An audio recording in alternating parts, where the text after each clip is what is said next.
fossil fuels at ang greenhouse gases.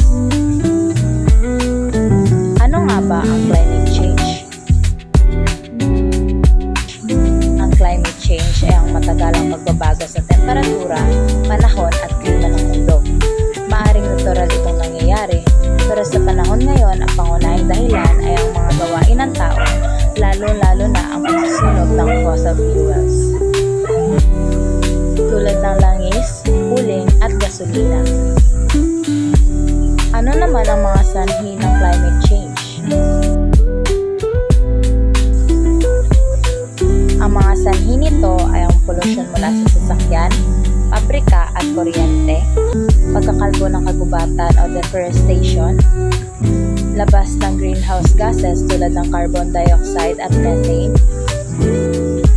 malawakang pagsasaka at paggamit ng kemikal. Wow naman!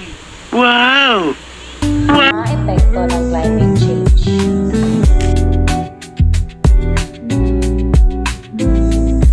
Pag-init ng mundo o global warming. Pagtaas ng level ng dagat dahil sa natutunaw na yelo. Mas matinding bagyo, tagtuyot at pagbaha. Pagkasira ng tirahan ng mga hayop at halaman. At pagkakaroon ng kakulangan sa pagkain at tubig. Paano nga ba maiiwasan o mababawasan ang climate change?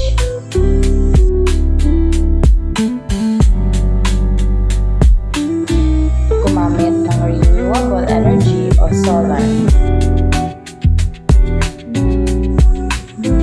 Iwasan na din ang labis na paggamit ng plastic sapagkat ito ay nakakasira sa ating kalikasan. Mag-recycle at magtipid sa kuryente at tubig. At ang pinakahuli ay ang suportahan ang mga batas na nangangalaga sa ating kalikasan. Ano naman ang greenhouse gases?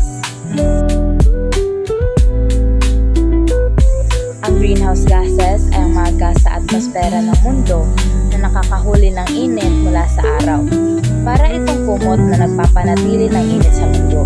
Pero kapag sobra-sobra ay nagdudulot naman ito ng mga pag-init ng mundo o global warming. Hindi nga! Ano ang mga halimbawa ng greenhouse gases?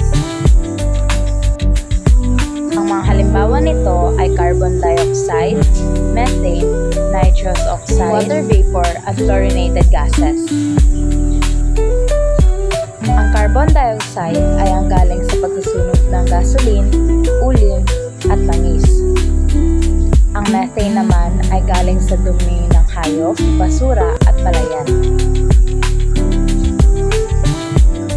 Ang nitrous oxide naman ay mula sa mga pataba sa sakahan at pabrika. Ang water vapor naman ay galing sa natural na bahagi ng atmosphere. At ang fluorinated gases ay gawa ng tao mula sa mga ref, aircon at factory. Ano ang magagawa natin?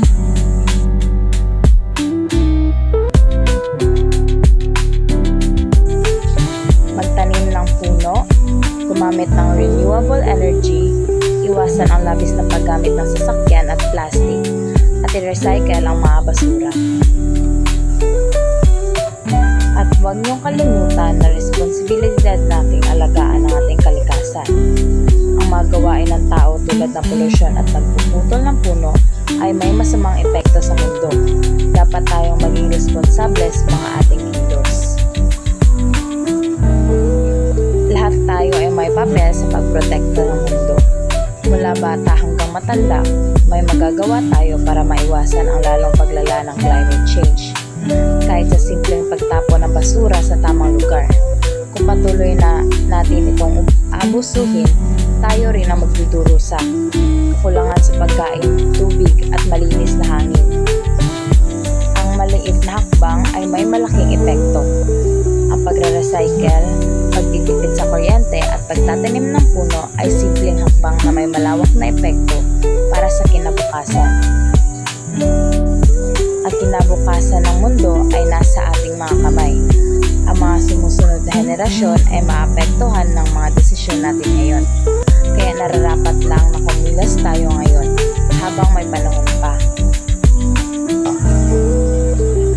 dito na po nagtatapos ang aking pagtatalakay patungkol sa climate change, fossil fuels at greenhouse gases.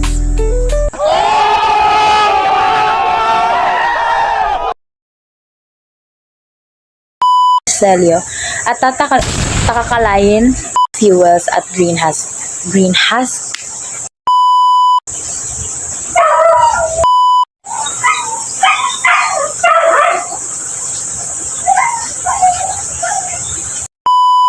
ang topic ng climate change.